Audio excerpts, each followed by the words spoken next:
Assalamualaikum warahmatullahi wabarakatuh.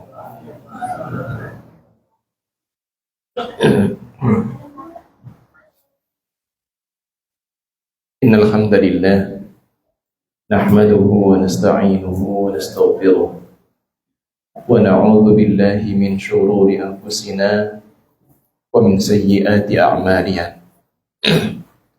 May yahdihillahu fala mudilla lahu wa may yudlil fala hadiya lahu. Wa asyhadu an la ilaha illallah wahdahu la syarika lahu wa asyhadu anna Muhammadan abduhu wa rasuluh. Jamaah sekalian yang semoga selalu dirahmati oleh Allah Subhanahu wa ta'ala. Kita bersyukur kepada Allah atas semua karunia yang Allah limpahkan kepada kita. Syukur yang kita usahakan tidak hanya sampai lisan saja, benar-benar berasal dari dalam hati, dan juga kita usahakan dibuktikan dalam amal perbuatan. Nah, karena tidak ada manfaatnya kenikmatan yang didapatkan oleh seorang hamba, harta yang melimpahkah atau kenikmatan dalam bentuk apapun itu, kalau tidak membuatnya semakin bertakwa kepada Allah Subhanahu wa ta'ala. Makanya Sa'id ibnil Musayyib dulu pernah mengatakan apa jamaah? La khaira fi mali rajulin. Tidak ada baiknya harta seseorang. Punya harta senang tidak Pak? Senang. Tapi kok nggak ada baiknya? Belum selesai. Nggak ada baiknya harta seseorang kalau hartanya itu tidak dipakai untuk yuslihu bihi iraddahu, untuk memelihara kehormatannya. Tidak ada baiknya harta yang dimiliki seseorang kalau harta itu tidak dipakai untuk menjaga kehormatannya. Itu yang pertama. Apalagi kata beliau, tidak dipakai untuk menyambung silaturahimnya. Itu juga tidak ada baiknya. Betapa banyak mungkin sekarang orang-orang berharap hartanya melimpah, tapi subhanallah sampai mengorbankan hubungan kekerabatannya. Ini semoga tidak ada di sini jamaah yang sampai rebutan warisan, sampai akhirnya yang dulunya saudara, keluarga, kemudian menjadi bermusuhan.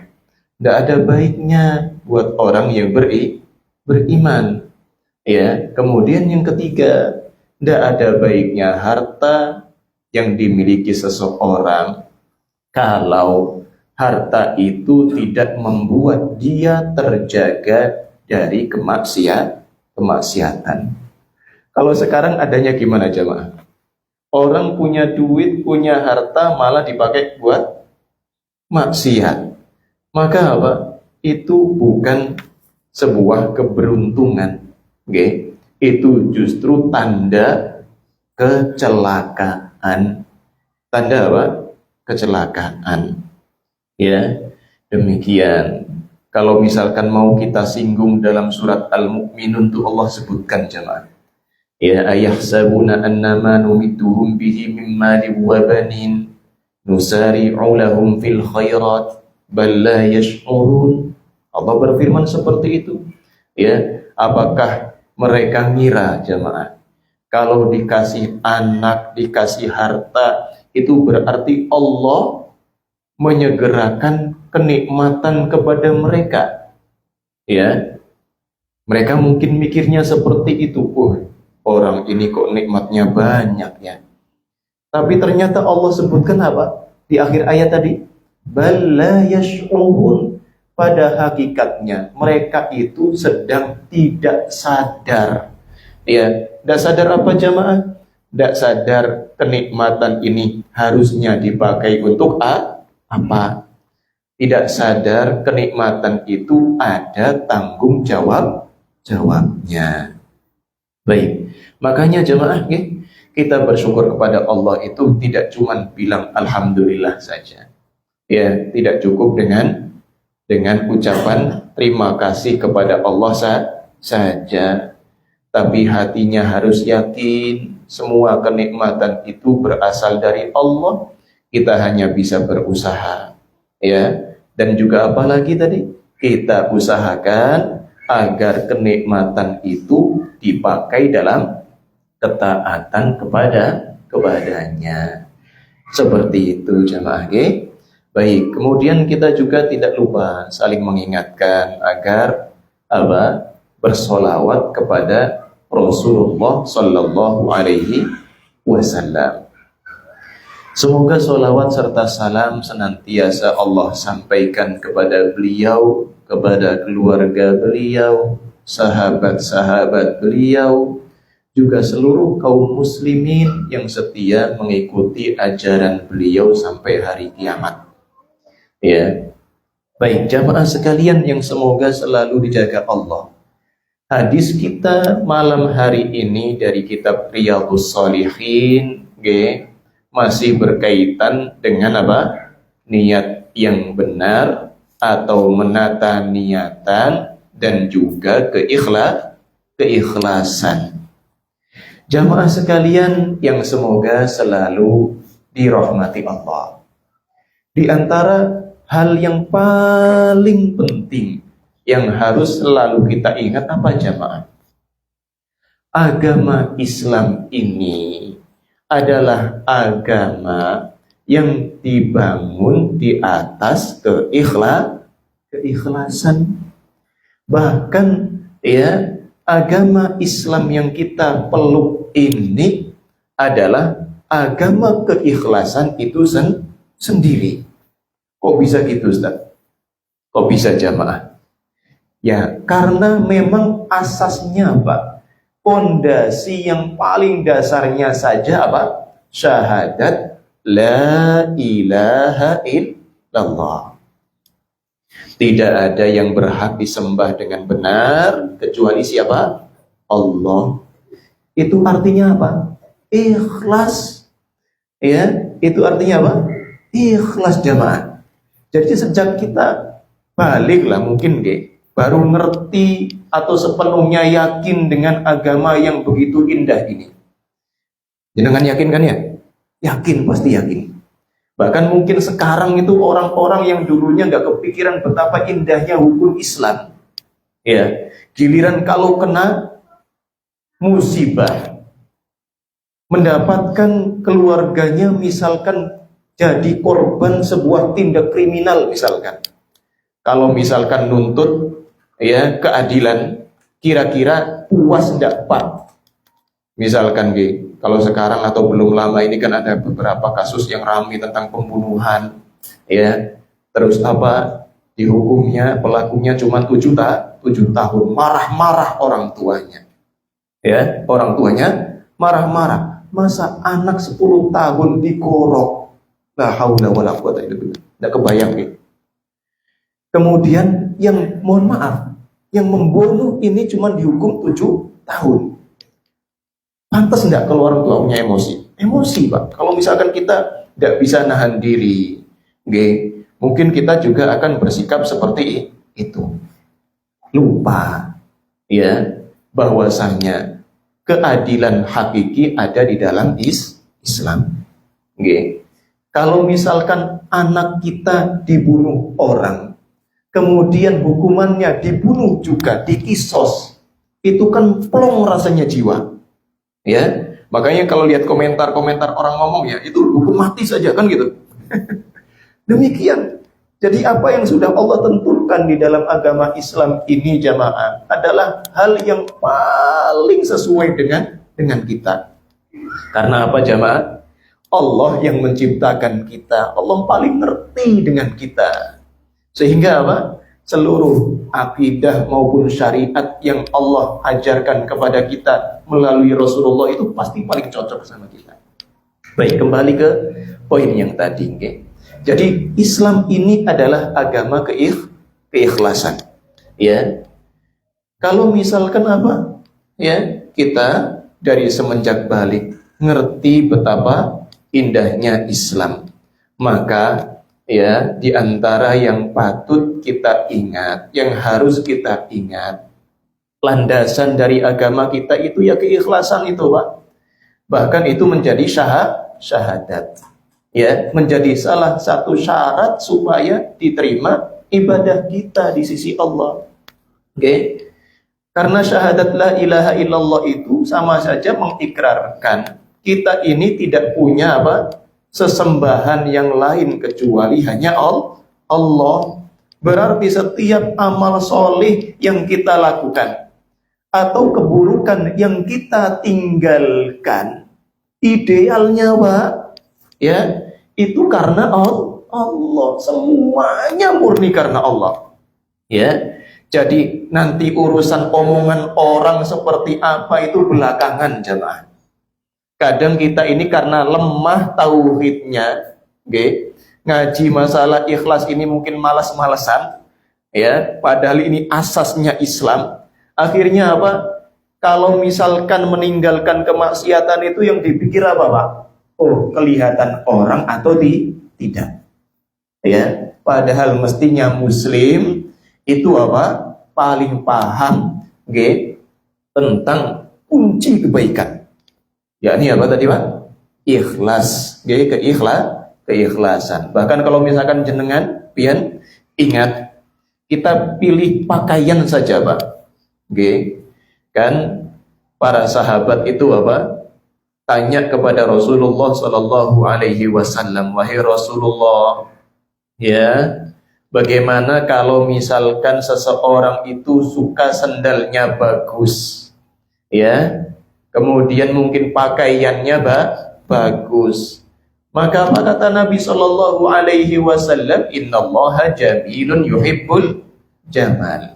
Allah itu maha indah dan mencintai keindahan. Terus apa kaitannya, Ustaz? Apa kaitannya, ya, hadis tadi dengan keikhlasan? Berarti jamaah, ya, apabila seorang muslim milih pakaian, misalkan ibu-ibu ngajak belanja, ya, nyari baju baru, maka apa? Pilih karena apa? Karena Allah itu maha indah, Allah menyukai keindahan. Cuman gak boleh asal indah dalam arti misalkan suka pamer, menampakkan aurat, ya, menghias diri sehingga apa? Ya, menarik lawan jenis yang tidak halal. Itu tidak boleh, ya. Jadi memang ada batasan-batasannya juga. Demikian, ya, jemaah. Jadi dalam urusan pakaian saja, jemaah, itu bisa mendatangkan pahala kalau seseorang itu bisa menata niatannya. Makanya sebagian ulama itu bikin kaidah, jemaah. Apa itu? Niat seorang beriman itu lebih besar dibandingkan dengan amalannya. Ya, niat seseorang itu bisa lebih besar, ya, atau lebih besar secara umum dibandingkan dengan amalannya. Sepakat kira-kira, jemaah? Sepakat. Oke. Contohnya apa tuh, Ustaz? Contohnya, jemaah, ya, kita kalau misalkan mikir sehari-hari, kalau misalkan orang beriman itu kan ingin bisa melakukan kebaikan, ya, lihat kawannya baik, pengen bisa baik, lihat kawannya, ya, bisa misalkan alhamdulillah ngasih nafkah, memenuhi nafkah keluarganya, kita misalkan belum sepenuhnya bisa, pengen juga. Kehendak orang beriman itu baik-baik semua, jemaah. Tapi kadang, ya, kehendak itu tidak diiringi dengan kemampuan. Makanya apa? Ini yang Allah berikan kepada kita ini, jemaah. Niat yang baik itu lebih besar dibandingkan dengan apa yang bisa kita usahakan. Ya, demikian. Terlebih lagi jamaah, masya Allah, ya, kalau niat yang baik ditambah dengan perbuatan, maka apa? Allah akan lipat gandakan. Sama seperti itu juga kalau sebaliknya, kata ahlul ilmi, orang fajir, ya, itu memang isi hatinya buruk-buruk. Niatnya cuman apa? Gimana nafsunya puas. Tapi apa? Tentunya kemampuan dia pun juga terbatas. Tapi di antara rahmat Allah kepada hambanya, keburukan itu hanya dicatat sebagai satu kejahatan saja. Jelas jemaah. Makanya inilah hadis yang akan kita ingatkan kembali pada malam hari ini. Kita baca hadis yang ke-11.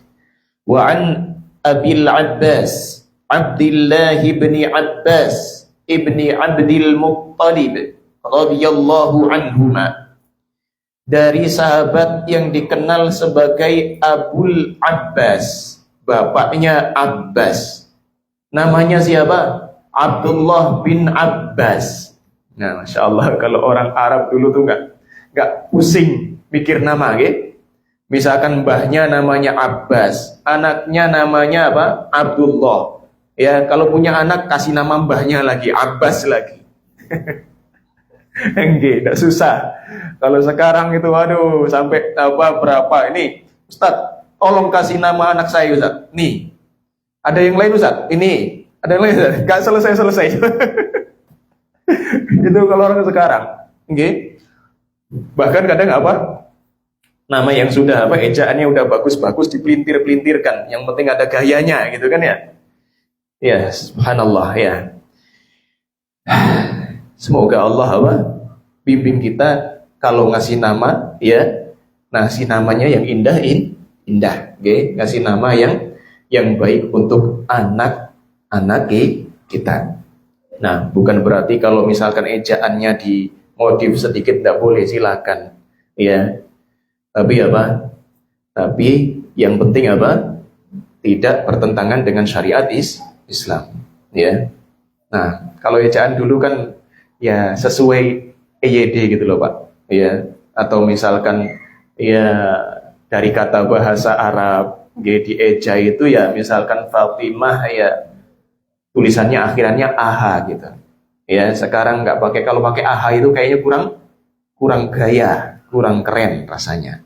Nah, bahasa Arab misalkan namanya Syakira atau Syakila misalkan, tulisannya bukan I lagi Pak, K-E-E. Nah, Syakir, Masya Allah ya.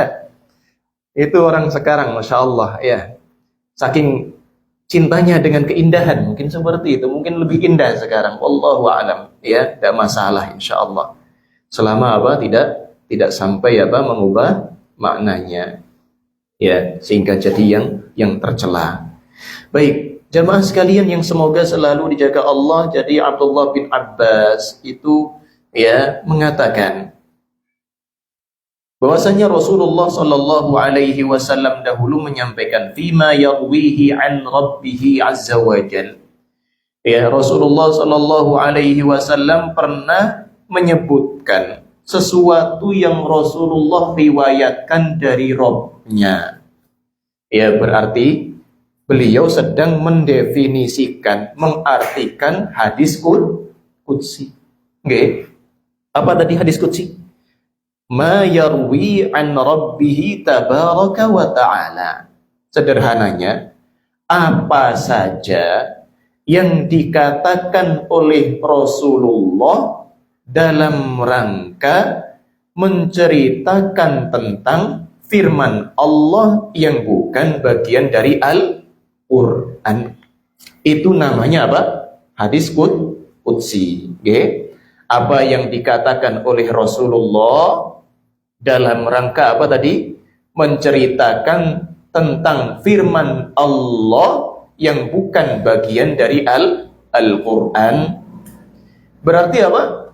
Hadis qudsi itu sabda Rasul atau firman Allah jamaah? Yang mana jamaah? Firman Allah. Enggak, betul. Ya, jadi ini adalah firman Allah yang Rasulullah nukilkan. Hanya saja Allah tidak menjadikannya bagian dari Al-Quran. Jadi sama-sama wahyu dari Allah, sama-sama diajarkan Rasulullah, tapi berbeda dengan Al-Quran. Oke? Baik. Masih ingat kira-kira bedanya apa saja? Banyak ya? Banyak. Yang paling sederhana itu apa? Kalau kita lihat Al-Quran, itu ada ayat-ayatnya, ada urutan-urutan suratnya. Kalau hadits qudsi tidak ada. Bahkan dari namanya saja, Allah sebutkan Al-Quran dengan nama Al-Quran 50 kali di dalam Al-Quran. Oke? Demikian. Contohnya apa? Misalkan Allah sebutkan فَإِذَا قَرَأْتَ الْقُرْآنَ فَاسْتَعِذْ بِاللَّهِ. Allah berfirman, engkau apabila hendak membaca Al-Quran, maka apa? Mintalah perlindungan kepada Allah. Allah sebut Al-Quran ini dengan Al-Quran, tapi kalau hadits qudsi enggak Allah namakan demikian. Oke? Seperti itu. Jadi penamaannya Al-Quran itu dari Allah. Kalau hadis qudsi bukan. Ya, demikian. Kalau ayat yang lain banyak ya, tadi sampai 50-an. 50 kali Allah sebutkan penyebutan nama Al-Quran sebagai Al-Quran. Nah, baik jamaah sekalian yang semoga selalu dijaga Allah Subhanahu wa ta'ala. Kemudian, Al-Quran itu mu'jizat. Sedangkan hadis qudsi bukan mu'jizat. Maksudnya apa Ustaz? Maksudnya ya sebagaimana Allah berfirman di dalam surat Al-Isra ayat 88, Allah berfirman, "Qul la in ijtama'atil insu wal jinnu ala an ya'tu bimithli hadzal qur'ani la ya'tuna bimithlihi." Ya, katakan wahai Muhammad sallallahu alaihi wasallam, kalau misalkan seluruh makhluk yang namanya jin, ya, seluruh makhluk dari awal sampai akhir yang namanya manusia, ya, mereka kumpul, ya, untuk apa? Mendatangkan yang semisal dengan Al-Quran, tidak bakal bisa. Ya, kemudian walau kana ba'duhum li ba'din zahira. Meskipun satu sama lain semuanya apa? Kerjasama. Ya. Jadi dari iblis yang pertama, ya, atau dari golongan manusia Nabi Adam yang pertama sampai nanti hari kiamat, kalau misalkan mereka semua manusia ini berusaha untuk kerjasama bikin yang serupa dengan Al-Quran, tidak akan bisa. Ya, tapi kalau hadits qudsi bisa orang memalsukan hadis Nabi seperti itu. Makanya apa? Ada hadis-hadis yang palsu, ada hadis-hadis yang sangat lemah. Demikian. Lanjut lagi. Nah, di antara yang jelas jamaah berkaitan dengan Al-Quran atau perbedaan Al-Quran dengan hadis qudsi apa lagi jamaah? Ngaji Al-Quran, satu hurufnya dapat 10 kebaikan. Satu hurufnya dapat 10 kebaikan. Ya, sebagaimana Rasulullah sallallahu alaihi wasallam bersabda, "Man qara'a harfan min kitabillahi falahu bihi hasanah." Kan gitu nggih? Siapa saja yang membaca satu huruf, Pak. Cuman satu huruf dalam Al-Qur'an. Maka apa? Bagi dia 10 kebaikan. La aqulu alif lam mim harf. Aku tidak mengatakan alif lam mim itu satu huruf, bukan. Ya, itu satu kata, sederhananya seperti itu ya. Akan tetapi apa? Alifun harf, lamun harf, mimun harf. Alif itu satu huruf, dirinci sama Rasul, ditegaskan oleh Rasul sallallahu alaihi wasallam. Tapi kalau hadits qudsi enggak punya fadilah demikian. Ya, kemudian apalagi bedanya? Siapa yang bisa nyebutkan? Kalau Al-Qur'an itu disyariatkan dibaca dalam sholat. Kalau jenengan ada hafal hadis qudsi misalkan ada sabda Nabi sallallahu alaihi wasallam, "Ana 'inda dhanni 'abdi bi." Jangan dibaca waktu sholat. Ya. Beda itu hadis Nabi sallallahu alaihi wasallam, hadis qudsi. Ya. Dan juga apa berkaitan dengan itu, Al-Quran itu disyariatkan untuk ditartil. Okay? Makanya Allah berfirman apa? Wa rattilil Qur'ana tartila. Dan bacalah Al-Quran dengan tartil sebenar-benarnya. Makanya sekarang alhamdulillah ya, jamaah ini banyak yang ikut kelas apa? Kelas tahsin tilawah, okay? Perbaikan bacaan Al-Quran. Soalnya sadar dulunya mungkin TPQ-nya ala kadarnya gitu kan dulu ya. Diajarin ngaji itu yang ainnya masih nyangkut di hidung ya, apalagi orang Jawa biasanya. Atau misalkan ainnya masih seperti itu ya. Masya Allah. Alhamdulillah sekarang serba Allah mudahkan ya. Kelas yang online lah, yang offline ada semua. Alhamdulillah. Ya, tinggal diikuti aja, sabar. Karena memang apa ya, kita yang mungkin tumbuh dari kecil sampai dewasa, lidahnya, tenggorokannya sudah biasa seperti itu, merubahnya susah memang. Tapi ingat jamaah, setiap usaha yang kita lakukan itu dicatat di sisi Allah. Kalau ikhlas, okay? Allah itu nggak cuma melihat bagaimana hasilnya, tapi apa? Allah sangat menghargai, bahkan lebih menghargai bagaimana prosesnya. Okay. Demikian, makanya alhamdulillah gitu kan, meskipun kadang kajian itu nyangkut gak nyangkut, ya tetap bismillah, datang aja. Ya, datang saja. Demikian, dan ingat jamaah, kadang kita mempertahankan itu lebih susah dibandingkan dengan memulai. Okay. Kalau sudah punya rutinitas kajian, pengen istiqomah datang terus, itu kadang ada saja godaannya. Ada saja. Makanya apa? Ya, tidak salah kalau dikatakan mempertahankan itu lebih sulit dibandingkan dengan memulai sebuah kebiasaan. Mulai gampang, tapi kalau apa? Mempertahankan lebih susah. Baik, jamaah sekalian, ya banyak lagi perbedaannya. Al-Quran mutawatir, pasti mutawatir kalau Quran. Kalau hadis qudsi belum tentu kan gitu. Ya, baik, kita mungkin lewati itu dan kita masuk ke hadisnya. Masih berapa menit ini sebelum Isya? 5 menit. 5 menit. Baik, ya ini hadis yang sudah sering kita bahas, atau jamaah dengar. Apa itu kata Nabi Shallallahu Alaihi Wasallam? Ya, menyampaikan tentang Allah. Innallaha katabal hasanati was sayyiat. Sesungguhnya Allah Subhanahu wa taala itu telah menuliskan, menetapkan hasanat dan sayyiat. Ya, menuliskan, menetapkan. Biasanya ini kalau menuliskan, menetapkan itu ngomongin apa jemaah? Ngomongin takdir. Jadi memang Allah Subhanahu wa taala sudah membuat takdir seluruh makhluknya sebagaimana dalam hadis yang sahih. Okay? Rasulullah bersabda apa? Innallaha kataba maqadiral khalaiqi qabla an yakhluqas samawati wal arda bi 50,000 sanah. Sesungguhnya Allah ini sudah menuliskan, menetapkan takdir bagi seluruh makhluk sebelum Allah menciptakan langit dan bumi selama apa? 50.000 tahun. Jadi sebelum ada langit dan bumi, Allah sudah catatkan semua itu.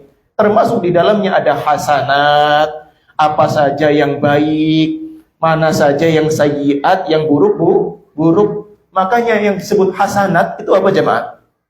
Kata para ulama, segala hal yang diberikan oleh Allah janji kebaikan. Sebaliknya sayyiat, keburukan itu apa? Segala hal yang diancam oleh Allah dengan balasan keburukan. Berarti hasanat itu apa saja jemaah? Semua yang Allah perintahkan. Okay? Baik yang wajib maupun yang sunnah. Kalau sayyiat apa? Yang haram saja. Yang haram saja. Masya Allah loh Pak. Dari sana kita paham betapa Allah itu sayang sama kita. Peluang kebaikan dibikin banyak, ya. Kemudian peluang keburukan cuma dibikin yang haram saja, satu saja. Keburukan itu jenisnya satu. Tapi kalau kebaikan jenisnya dua. Demikian. Ya, ada yang wajib, ada yang sunnah. Semuanya Allah janjikan dengan pahala. Baik. Kemudian kata ahlul ilmi juga, selain menetapkan mana baik mana buruk, Allah juga sudah menetapkan ganjarannya apa. Makanya sebagian pensyarah hadis ini Pak jelasin apa? Jelasinnya gini. Sehingga tatkala Allah sudah menetapkan ganjarannya, ya kata mereka, malaikat pencatat amal itu tidak bingung lagi. Karena apa? Allah sudah memberitahukan kepada mereka, nih kalau amalan ini dilakukan nilainya sekian. Kalau kriterianya lebih baik lagi, bisa lebih banyak. Ya, ada yang 10 kali lipat, ada yang jadi 700 kali lipat, ada yang dengan pelipat gandaan yang tidak bisa kita kira-kira lagi. Ya, demikian. Baik jamaah sekalian, itu diantara maknanya. Okay? Jadi Allah menakdirkan kebaikan dan keburukan. Allah sudah tetapkan mana baik, mana buruk. Allah sudah tetapkan apa? Mana atau bagaimana pahala bagi kebaikan ini, apa balasan bagi keburukan yang itu. Demikian. Lanjut. Tsumma bayyana dzalik, kemudian Allah menjelaskan hal itu. Lanjut lagi nih, koma. Faman hamma bi hasanatin falam ya'malha, maka barang siapa yang berkehendak untuk melakukan sebuah kebaikan tapi belum dia lakukan, katabahallahu tabaraka wa ta'ala indahu hasanatan kamilah, sudah Allah catat di sisinya. Sampai Allah katakan di sisinya aja mah. Ya, padahal catat aja cukup kan gitu. Ini menunjukkan apa? Perhatian Allah yang sangat luar biasa terhadap amal kebaikan seorang hamba. Padahal bisa melakukan kebaikan aja dari siapa? Nikmat Allah jemaah. Tapi kalau Allah lihat hambanya melakukan kebaikan, apa? Allah nilai itu, Allah anggap itu sebagai sesuatu yang sangat pantas untuk diberikan ganjaran. Sampai Allah sebut di sisinya, ya, dimuliakan amalan tersebut. Sehingga apa? Dikatakan di sisi Allah. Nah, ditulis sebagai kebaikan yang sempurna tuh, masya Allah. Satu kebaikan sempurna. Ini penegasan, gak bakal ada kekurangan dalam pahalanya. Ya, penegasan dari Allah, Allah gak bakal pernah curangi sama sekali. Demikian. Gak bakal ada yang Allah sia-siakan. Wa in hamma biha fa'amilaha. Dan kalau dia berkeinginan melakukannya, kemudian dia melakukannya, masya Allah, bisa dia, ya. Misalkan pengen apa? Pengen haji, alhamdulillah punya rezeki bisa berangkat haji. Ya, maka apa? Katabahallahu 10 hasanatin ila 700 dhi'fin. Allah akan catat itu sebagai 10 kebaikan sampai 700 kali lipatnya. Ila ad'afin katsirah, sampai pelipat gandaan yang amat banyak. Wa in hamma bi sayyi'atin, dan sebaliknya, kalau dia berkehendak melakukan sebuah keburukan, falam ya'malha, tapi tidak dia lakukan, maka apa? Katabahallahu indahu hasanatan kamilah. Allah catat itu sebagai kebaikan yang sempurna. Ya, ada niat keburukan tapi tidak dia lakukan, tapi ada rinciannya nanti. Insyaallah kita akan merincinya setelah azan nanti biidznillah. Ya, dicatat satu kebaikan sempurna jemaah kalau nggak dilakukan. Ya, syaratnya sebenarnya sudah kita singgung tadi, ikhlas. Wa in hamma biha fa'amilaha katabahallahu sayyi'atan wahidah. Kalau dia berkehendak melakukan keburukan, kok dia lakukan, maka apa? Allah catat sebagai satu keburukan saja. Gak pakai bahasa sempurna jemaah. Karena apa? Ya, menunjukkan rahmat Allah kepada hamba. Okay. Baik, hadis ini muttafaqun alaih. Ada dulu ya.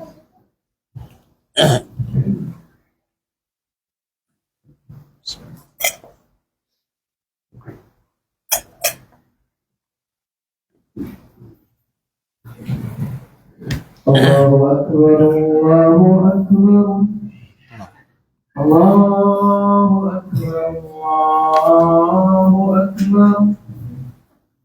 Asyhadu an la ilaha illallah. Asyhadu an la ilaha illallah. أشهد أن محمدا رسول الله أشهد أن محمدا رسول الله حي على الصلاة حي على الصلاة حي على الفلاح حي على الفلاح الله أكبر الله أكبر لا إله إلا الله.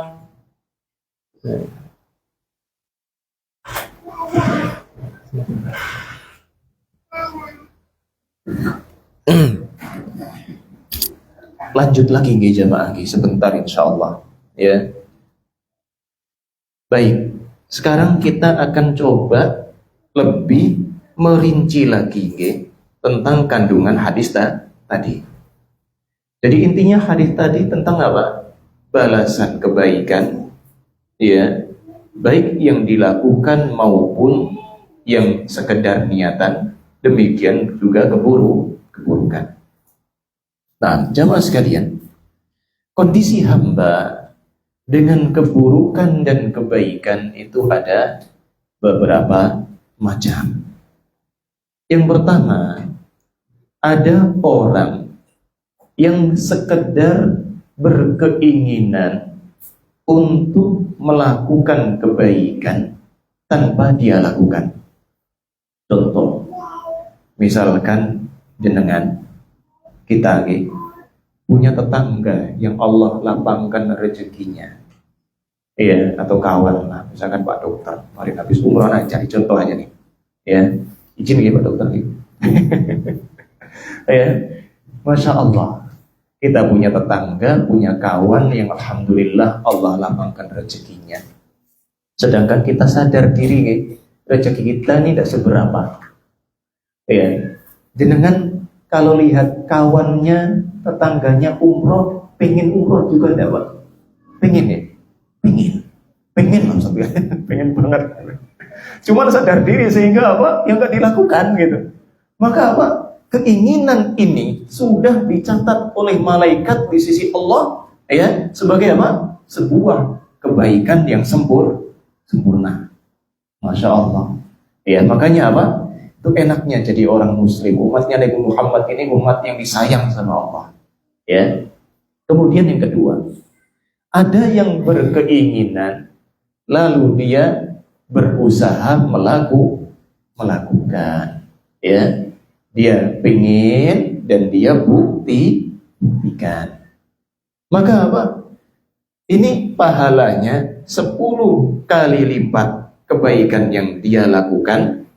Ya, sampai pelipat gandaan yang Allah kehendaki darinya sesuai dengan kadar baiknya keislaman.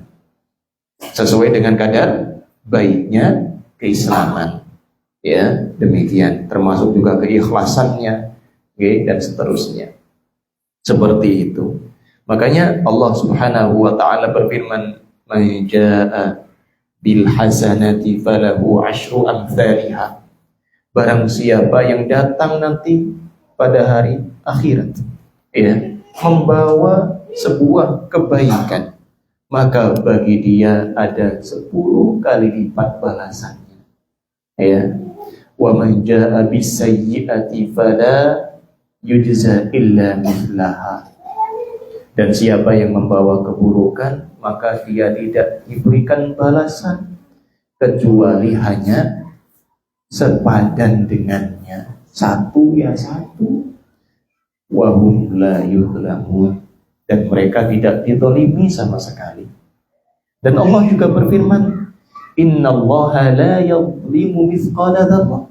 Sama sekali Allah nggak pernah menzalimi meskipun sebiji sawi. Ya. Wa in taku hasanatan yudha'ifha. Kalau Allah lihat ada yang baik, Allah lipat gandakan jemaah. Ya, wa yu'ti min ladunhu ajran 'azima. Ya, dan kemudian Allah berikan bagi dia ganjaran yang besar. Itulah Allah, makanya Allah punya nama apa? Syakur. Zat yang maha bersyukur, paling pandai untuk memberikan balasan kebaikan atas kebaikan yang dilihatnya. Ya, demikian. Padahal tidak ada kebaikan yang akan membuat Allah makin kaya, tidak ada. Ya, justru kebaikan yang kita lakukan itu buat kita. Tapi subhanallah, maha suci Allah, zat yang tidak memerlukan kita, tapi tatkala melihat kita melakukan kebaikan, dilipat gandakan pahalanya buat kita. Itulah sayangnya Allah sama kita, jemaah. Baik, jemaah sekalian, bagaimana kalau misalkan orang berkeinginan buruk? Ya, maka jika dia berkeinginan buruk, terus dia lakukan, Masya Allah. Lagi masih ingat tadi apa? Hanya Allah catat sebagai sebuah keburukan. Satu saja, jemaah. Cuman perlu diingat juga jamaah, jangan meremehkan dosa, apalagi berkaitan dengan orang tertentu, dengan waktu tertentu, dengan tempat tertentu. Contoh, biar bisa umroh, bisa haji, tapi maksiat di sana, di Mekah misalkan, tanah haram, dosanya lebih besar. Ya, di bulan Ramadan misalkan, malah maksiat, maka apa? Maka dosanya pun lebih besar. Ya. Dan berkaitan dengan individu, orang tertentu, jamaah, kalau orang sudah Allah berikan hidayah kepada dia, justru dia maksiat, maka apa? Maka orang ini pun lebih besar dosanya dibandingkan dengan orang yang belum mendapatkan hidayah. Makanya jamaah, ya, semua yang Allah berikan kepada kita, kelebihan apapun, udah dipanggil ustadz kah, guru kah, kiai kah, justru apa? Ujiannya makin besar. Ya, kalau melakukan kesalahan maka apa? Dosanya makin besar di sisi Allah. Ya. Makanya jangan jadi ustadz gitu. Dan enggak juga, ya, enggak juga. Justru apa? Seperti tadi, ada yang pengen kaya supaya apa? Bisa banyak sedekah. Ya, ada yang pengen kaya supaya bisa umroh berkali-kali ke tanah suci misalkan. Ada yang pengen jadi ustadz supaya bisa menyebarkan ajaran Nabi Shallallahu Alaihi Wasallam. Demikian. Semuanya kembali kepada niatan, jamaah. Inilah agama ikhlas ini. Ya, agama keikhlasan agama Islam. Nah, baik jamaah sekalian, gimana kalau misalkan orang berkeinginan buruk tapi tidak dia lakukan? Nah, ini yang tadi kita bilang ada rinciannya. Maka apa? Bisa kita lihat dari sebab-sebab dia meninggalkan niatannya. Kalau misalkan Pak, misalkan seseorang si A misalkan pengen melakukan, mohon maaf, ya, perzinahan misalkan, atau yang lebih mencolok biasanya apa jemaah? Minum-minum lah atau judi lah gitu kan? Dia tuh sebenarnya tuh hobi judi Pak, apa? Atau dia suka apa? Minum minuman keras. Kemudian ya, dia pengen melakukan itu lagi, cuman karena khawatir ya dimarahin istri, khawatir nanti namanya jadi buruk di masyarakat, akhirnya apa? Ditinggalkan. Ini apa? Berarti dia meninggalkan kemaksiatan hanya karena takut celaan orang. Sama sekali dia nggak peduli Allah lihat atau tidak. Ya, nggak ada rasa takut sama sekali kepada Allah, yang dia pikirkan cuma apa? Omongan orang. Dia tinggalkan. Maka apa? Dia dapat apa jemaah? Dapat apa? Dapat dosa, dapat pahala, atau nggak apa-apa? Nggak apa-apa. Dapat dosa. Karena riya jemaah. Ya, meninggalkan kemaksiatan itu adalah ketaatan. Kalau ditinggalkan karena orang, maka itu sebuah kesalahan. Okay? Makanya Ibnu Qayyim sudah jelaskan ini jamaah, okay? Dalam Syifaul Alil, ya, bahwasanya ya meninggalkan keburukan itu ada 3 macam. Ada yang berpahala, kapan tuh? Ini sekalian kita sebutkan.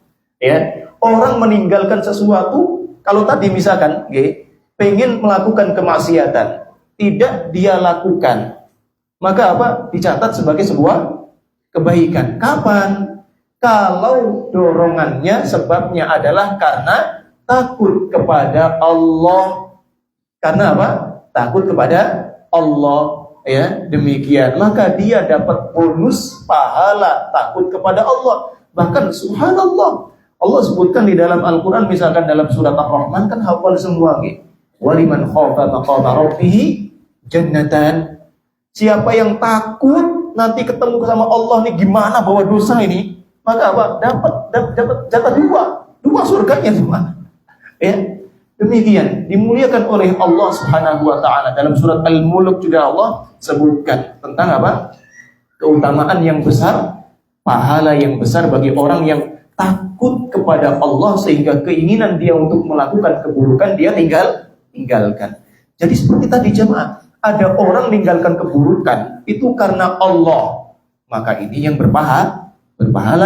Ada orang meninggalkan keburukan hanya karena orang, ya, sama sekali nggak ada kepikiran tentang bagaimana Allah melihatnya, ya, nggak ada ketakutan kepada Allah sama sekali, karena ria, supaya dianggap oleh masyarakat, oh Pak Fulan itu baik orangnya. Meskipun di sebelah itu ada orang main gaplek, itu apa? Tidak ikut main.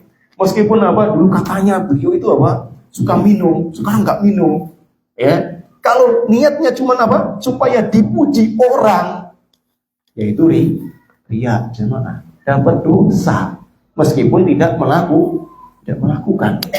Jelas kira-kira gitu. Terus yang ketiga, ada orang yang memang polos nih, nggak ngerti sama sekali, ya. Maka apa? Nggak ada selera ke sana, ya. Maka apa? Dia tidak melakukan sesuatu sama sekali, ya, kayak orang tidur lah, kata Ibnu Qayyim. Ya. Orang tidur, yang ngerti nggak ngerti, ya, yang nggak melakukan, kan gitu, ya. Demikian. Kalau yang seperti itu udah dosa sama sekali. Baik, jamaah sekalian yang semoga selalu dijaga Allah Subhanahu wa taala. Mungkin sampai situ dulu nih, supaya dalam lama. Nah, tapi ingat, di antara yang harus kita ingat juga nih, sering saya kok ngomong ingat-ingat terus, enggak, karena memang apa, ya, saya suka mengingatkan, mengingatkan diri sendiri dan juga jamaah sekalian. Semoga itu karena Allah Subhanahu wa taala. Abdullah bin Mas'ud pernah mengatakan, sahabat yang mulia, beliau pernah mengatakan, wailun liman ghalabat wahdatuhu asharatihi.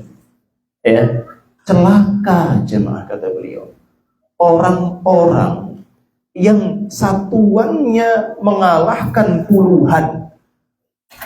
Yang satuannya mengalahkan puluhan. Apa maksudnya? Ya tadi, Pak. Keburukan yang dilakukan seseorang itu mestinya cuma dicatat satu saja. Ya, tapi subhanallah, alangkah celakanya, kata beliau, kalau misalkan kebaikan yang minimal Allah lipat gandakan jadi 10, kok bisa kalah dengan yang satu-satu. Ya, demikian. Makanya apa? Jangan sampai kita jadi orang yang suka meremehkan kesalahan, meremehkan dosa. Jangan jadi orang yang malas melakukan atau menabung kebaikan. Demikian. Ya. Subhanakallahumma bihamdika asyhadu an la ilaha illa anta astaghfiruka wa atubu ilaik. Assalamualaikum warahmatullahi wabarakatuh.